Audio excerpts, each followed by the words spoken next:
À 11h15, l'homme demande à sa femme d'emmener leur fille passer un scanner. Mais il s'endort par inadvertance et se réveille en fin d'après-midi. Sa femme et sa fille ne sont toujours pas sortis. Il pense que sa femme, le voyant endormi, a emmené leur fille manger. Quand il regarde par la fenêtre, sa voiture est toujours garée au même endroit. L'homme se rend immédiatement au comptoir des infirmières pour demander des informations. L'infirmière lui répond que c'est probablement l'équipe du matin qui a pris en charge sa fille. Mais aucune information sur sa fille n'est encore enregistrée dans le système. Elle ajoute que les scanners prennent généralement du temps et lui conseille de patienter. L'homme n'est pas satisfait de la réponse de l'infirmière. Il ne comprend pas pourquoi un scanner prendrait 4 à 5 heures. Il demande alors à l'infirmière de contacter le médecin qui l'a reçu. Mais il apprend que ce médecin a déjà terminé son service. C'est un autre médecin qui est actuellement de garde. L'homme insiste pour que l'infirmière contacte le médecin de garde. L'infirmière lui demande d'attendre un moment. Assis dans le hall, l'homme se sent de plus en plus inquiet. Beaucoup de temps s'est écoulé. Impatient, il retourne au comptoir des infirmières. Il demande à l'infirmière de vérifier à nouveau le système, pour savoir combien de temps l'examen de sa fille prendra encore. Mais le système ne contient toujours aucune information sur sa fille.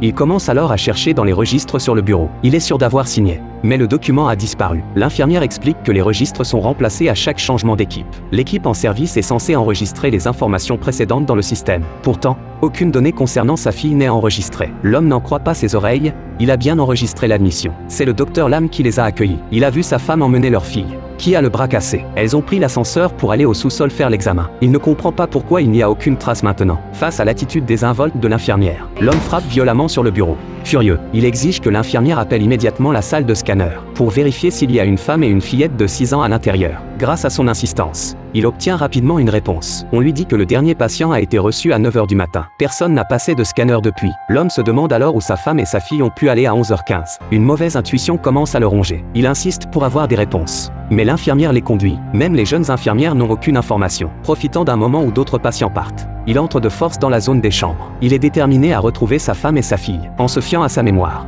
il retrouve le lit où sa fille était installée, mais il y trouve un inconnu. Alors qu'il est encore perplexe, le personnel médical à proximité le prend pour une personne suspecte. Il l'éloigne immédiatement de force.